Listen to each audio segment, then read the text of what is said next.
Hello friends, welcome. I'm Commissar Marek and today we are going to be making a video about what to do after you play through the vanilla campaign in Season 3. I will specifically be talking about a lot of custom maps made for Augustus mod, and so some of these you will be able to play with Julius, especially maps made by Marius Banana. However, a lot of others will just be exclusive to Augustus mod. However, I do believe that most of the audience is actually playing Augustus mod, so this should not really be a big concern. However, I think I should really mention that. So what is this video about? This video is, as I mentioned, about what to do as a player after you are done with the basic campaign and what would feel like a natural transition towards custom maps and finding out the myriad of custom content created for this game and how to enjoy it. But obviously, if you come from the vanilla campaign, you might actually have expectations in such a way that all of the custom maps might feel a bit too punishing or difficult, and I will be specifically trying to omit any puzzle maps from this video, as well as any sandbox maps, because I do not believe that you would want to play sandbox maps, as they basically prove nothing apart from if you want to kick back and relax and just build a city. Well, okay, fine, you can do that on your own time. You can find maps like that as well on Haven, but I'm not gonna facilitate it here because I don't believe that's good for the game or even for anything, because people who enjoy sandbox maps generally don't have compatible expectations or wants with other people who actually enjoy a challenge. And so I will not be talking about sandbox maps in this video. That being said, I also will not talk about puzzle maps, as I'm gonna put a chart on the screen right now. This is how a scope of a general player base is with Season 3. And I'm not gonna go into detail how many of each kind of player there are. There are quite a few sandbox players, but it's nowhere near as many as just good players. They are the silent majority of Season 3. When they download it, they play the map, and they never leave a comment or a review. But on Haven, yeah, it's a lot of these people. You can see the amount of downloads for these kind of maps are way higher than sandbox maps in general on Haven. And so this is the scheme of what is the orientation of a custom map on this scale that's gonna determine what kind of map it is. And so on the very left you would have complete flat maps, even geometric maps that have no terrain features at all apart from very minimal to facilitate mining, things like that. But even water can be very geometric, a lot of times not really super enjoyable to even look at, because everything's completely straight, even the terrain itself. Then you have maps that are vanilla style maps, which means there is very little terrain difficulty, token terrain, which means that there might be a mountain, but it will not be in the way of the city, therefore its purpose is kind of limited. And then you have the Conquered campaign in its trying to appeal to as many people as possible, being right in the middle as where it should be. And then you have maps that are very hard, but there is still surplus food and space. And then you have on the very right, you've got the puzzle maps, the maps that have one solution with very little variation, and any sort of changes to actual balance could even result in them being impossible with Augustus if something's added in the future, like the supply post started to demand food. Now Julius maps that are made like this could now be impossible when you can't make enough food to feed the troops if it was calculated before. I personally don't enjoy any of the extremes. I don't like the puzzle maps and I don't like sandboxes. I can deal with the vanilla style maps, but I will not love them because I do require a form of terrain challenge to be present. Otherwise, I just cannot really enjoy it much because I don't feel like I'm challenged at all. I'm just gonna line up very straight, very efficient blocks, and that's gonna just destroy the map in like an hour and a half. So with that being out of the way, let's go ahead and talk about some of the maps I want to cover. So let us start with some maps that are as close to vanilla style as possible, and this is mostly going to be maps from a user named Marius Banana on Season 3 Haven. She's actually a part of my community. She hangs out sometimes. She makes maps for Julius, and they can therefore also be played in Augustus. These maps do not feature the recent event system usually. They are kind of reminiscent of how vanilla style maps look like. And we can see here this is a map called Trebia, and it features relatively high military activity, but very straightforward attack points. You know where the enemies come from. And if you look at the terrain, Maria loves natives. She likes to trade, so you will often see lined up trade setups like this. You will see plentiful farmland. Usually you don't need all of it. Very open land, no rocks to speak of in middle of your blocks. But it still has rivers, it still has some, cliffs and such. But again, it's very open. For me, this would be slightly too... I did play this, and I did enjoy it. But yeah, for me, I would wish there was more terrain difficulty, right? But for someone who's coming straight from vanilla campaign, I believe that map like this would actually be a good introduction to how custom maps can be. And not sure if necessarily it will teach you much else, but if there's something to be said, Maria loves a lot of trade, and so usually when I take a look, she does not have custom empires, so usually these maps will feature vanilla empire maps, but they have plentiful trade in many of these cases. So we could sell a bunch of furniture and weapons, we could sell some raw resources here, we could sell marble and olives, we could sell weapons and pottery. That's a lot of quota right there.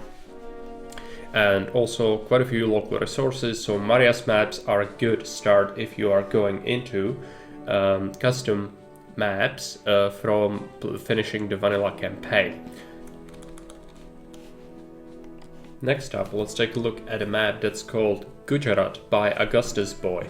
And this is, I believe, an Augustus map, purely. However, I'm not sure about that, I would have to check. In any case, as I said, I suspect most of you guys also play with Augustus mod, so I don't need to keep mentioning that. So this is a Gujarat map. There's no mining, but there are rocks. I would say that this is like more of a step towards custom map level of difficulty. There are still natives and you can make an adjacent warehouse and all that, but map is not so large. Population goal is modest, pretty high ratings, but 85 prosperity is nothing extreme. And yes, plentiful fishing and different kind of areas for logistics and trade. I did enjoy this one. This is supposed to be, Gujarat is like a peninsula in India, I believe. But yeah, a lot of these custom maps will have a story to go with them. I highly recommend you read all the instructions on Haven when you play these maps, as they often will hint you at different events or invasions or requests or price changes that might happen. However, it's not completely necessary to follow unless it's a map with custom events, which I'll be covering in a separate category. So this is, again, I would say more along the lines of a Conquered style of difficulty, where it's not really completely vanilla-like. Next up, we have Caesarian Sardis by Fairbuy. This is a custom map that is also, I would say, kind of similar to how a Conquered difficulty is, and this is a custom map where you are tasked with rebuilding a city. You start with foundations of some monuments, even a completed stage on your Mercury temple. There's supposed to be an earthquake which you need to build around, and you're not supposed to mine from it. There are some events playing here, and you can see that I could fit a reasonable block here, then perhaps build most of the city around the earthquake site itself. So plentiful space still, not many tactical rocks and such. However, it's not as open as vanilla style maps, and so I would say it's like a Conquered, really, with terrain more than anything else. Invasion points are clearly demarked with watchtowers, which is nice. Nothing extreme going on. This map will be enjoyable. There's a lot of trade quota going on as well. Dynamic system where as cities rebuild after the catastrophe of the earthquakes, they'll stop asking for so much timber and such, so you should adapt to changing economic situation. However, it is not extreme. You can still get away with a lot of things. There's just plentiful access to taxation and everything. So I would say this is a good beginner-friendly map after you're done with campaign as well. Now let's move on to maps made by ex-Hukin, who is a member of my community. He's been making maps for quite a while now, and he likes to artistically portray the maps where terrain will often facilitate it looking nice, even to a detriment of how the city might actually do. So they might be difficult, these ones, but they look very nice and provide ample space and resources to build. Just know that sometimes after I played these maps, you can do some changes, and in some of these cases the changes were not necessarily tested, and so some of the maps might be a bit of a monster maps. However, like this, with this one, this is Erkla Mara. It's part of Hukin's campaign. If you load into campaign by Hukin, you should play it from start to finish. Oh, it's not completely done yet. I think it's like 17 maps. But what's the easiest way to get these if you want to follow the campaign? You click on Haven, you go to Season 3 Haven, you click on a user, or like search for a specific map like this one, Erakla, to the search bar, it's gonna come up. You'll be able to then see who made it. You click on Hukin as a name and it's gonna come up his profile, and then you can click on the scenarios or Augustus maps, and it's gonna bring up all the scenarios that have been, or custom maps that have been created by this user. Okay, and then you can just click through them, read the comments, read the reviews, or don't, and just download it and see how it is. And that's how you can specifically track specific map makers and what they did. And so yes, again, very nicely made maps by Hukin, but a lot of the times gameplay is a sort of a side feature. Like for example, due to how this is and how it looks, if you place wharves here, they'll actually see this fishing point as the closest, and they'll go all the way around this island. Well, yeah, it's gonna take them like 10 years to come back. So it's just small things like that, but overall, I would say all the maps, when I played them, were doable, apart from maybe the most recent one. Venice was incredibly hard. It's more for spreadsheet people than for normal players, and I do consider myself a good player, but I do not use spreadsheets for calculating trade and profitability. So in any case, this is an example of how Hukin maps look like and how beautiful they can be, and they definitely are worth your time to try. However, be aware of the difficulty curve, and that perhaps you should try some of the Ario Maps or Fairbuy maps first before you jump into Hukin maps. I will also mention a map. This is from Turgon. Turgon is a new map maker that started doing custom maps recently. This is a map called Cordoba, and on this map you are tasked with a very specific goal. You have a time limit. Don't be worried about time limits. They can be a bit scary, but 20 years, I would say this is like, it's for more or less veteran players, meaning that you should be beating other custom maps before you try this one, but it's still not hard. There's no military activity, and your idea is basically there are events to give you resources over time, and you should be building all the monuments, okay? And that's kind of the core idea. So you have a defined goal, you can still build pretty solid blocks, and overall there's plentiful access to fertile land as well as space. There's space surplus to requirements, some tactical rocks, but nothing extreme. And so I would say that this is a good map to jump into if you are done with a Conquered, or even maybe after you are done with some other custom maps, to just go ahead and try something a little bit harder, but nothing extreme yet. If the time limit is too daunting for you, I would say perhaps give a shot to the Reconquered campaign instead, as again, it's made for veteran players and you should be experienced with the vanilla campaign, beaten it before, and know how to deal with building efficient blocks, not 9x9s, but actual functional blocks that provide labor surplus to the city, which is usually 22x6 or its abbreviations. This map is by Cloud888, and he is also part of my community, but he's been making some maps, I think like 2-3, not more, but his maps also follow the school of thought of there is terrain features, but nothing too extreme. You don't have tactical rocks often. You will have a bunch of cliffs and different valleys and resources to do. This is a map that's called Needy Gods, and Yeah, so very vanilla style-like, but you have extra terrain difficulty. Therefore, I would say it's like Reconquered in a way. There's still some tactical rocks, but nothing extreme, as I said before. And yeah, so this map, I would say, is approachable. There's no time limit, you've got ample resources, there's no military activity? No, there is military activity, sorry. I'm not sure where from. Maybe this is an earlier version, because I don't remember there being invasions. In any case, you gotta read about it on Haven, and I would recommend this one to people after the vanilla campaign because it offers a fairly similar experience while not overtasking the player with too many challenges all at once. This is going to be a map that's called, let me just quickly check the name.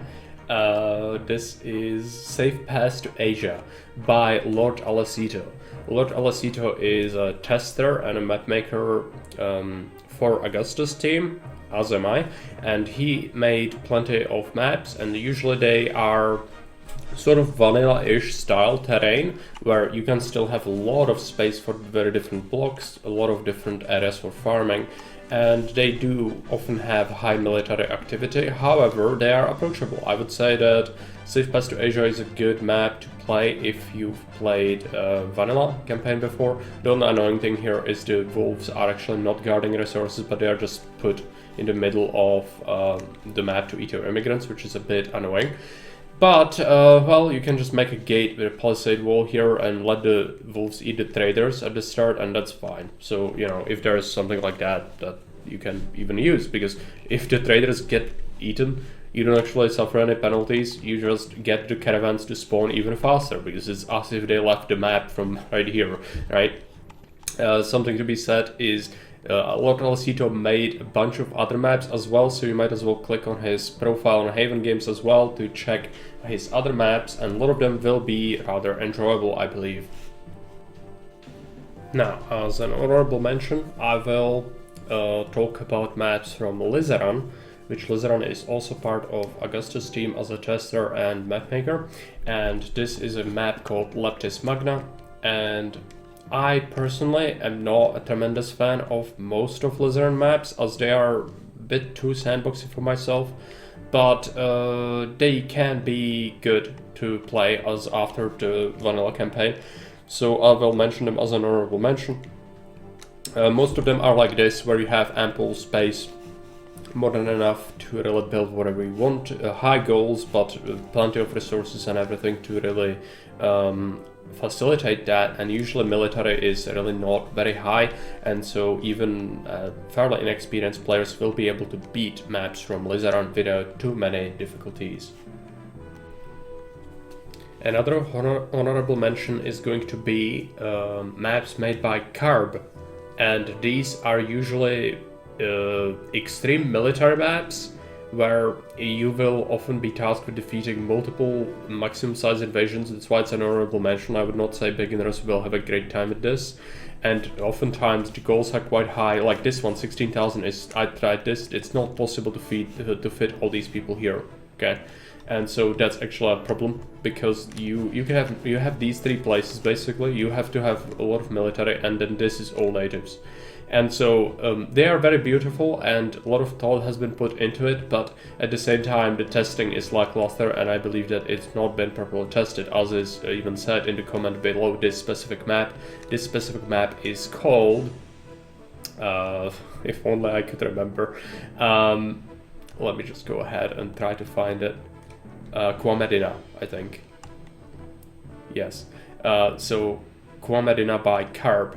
There are other Carb maps that are kind of like this. Qua Medina, there we go.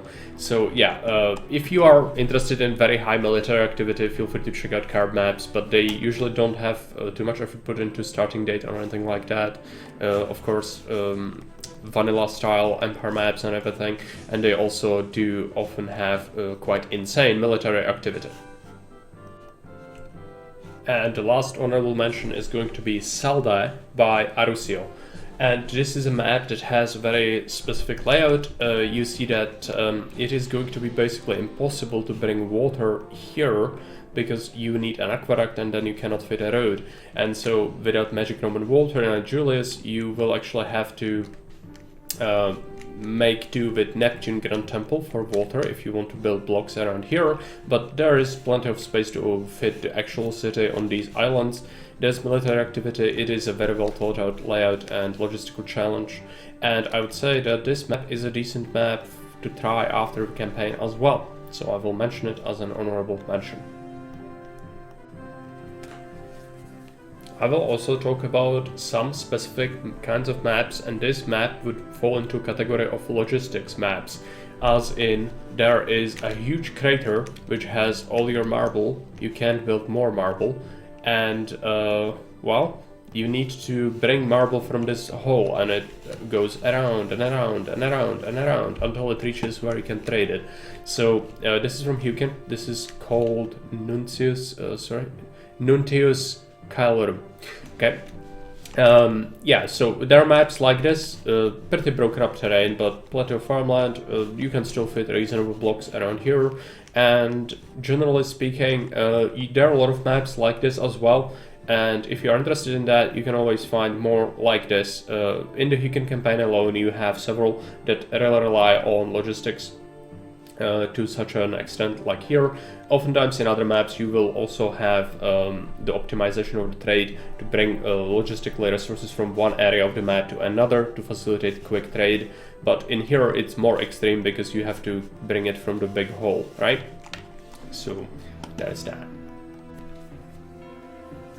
Now, with the basic map kinds out of the way, we need to talk about the elephant in the room, and that is maps with scripted events, basically. And that is, in the recent Augustus 4.0 and onwards, we have ability to use events to tailor the experience on a given map to a much higher degree, and a lot of these maps will actually go ahead and make a certain approach just the only way you can play the map. And so there are maps like, for example, this one. This is Great Fire From by Fairbuy, and you cannot build the roads until you build your first block, and that's a substantial change. Like normally you wouldn't really have this on any custom map, and a lot of people might find it confusing.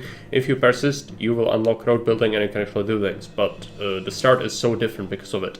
The other maps that feature similar sort of constraints is I think Basket Case by Uberwaffe and others like it, even some of mine.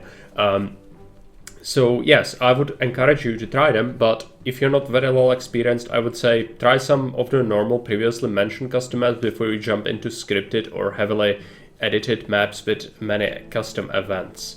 But in any case, this is going to be everything from me. I hope that you enjoyed the video, that you've maybe seen some maps that you might be willing to try for yourself. If there are other map makers that I haven't mentioned, there are of course more. You can browse Haven to find them. And I apologize if I omitted someone. I did not do it on purpose. I just cannot cover feasibly everyone that exists. So I try to cover the ones that I mainly follow and play maps from, and so that's gonna be everything from me for today. Thank you for watching and see you around. Bye.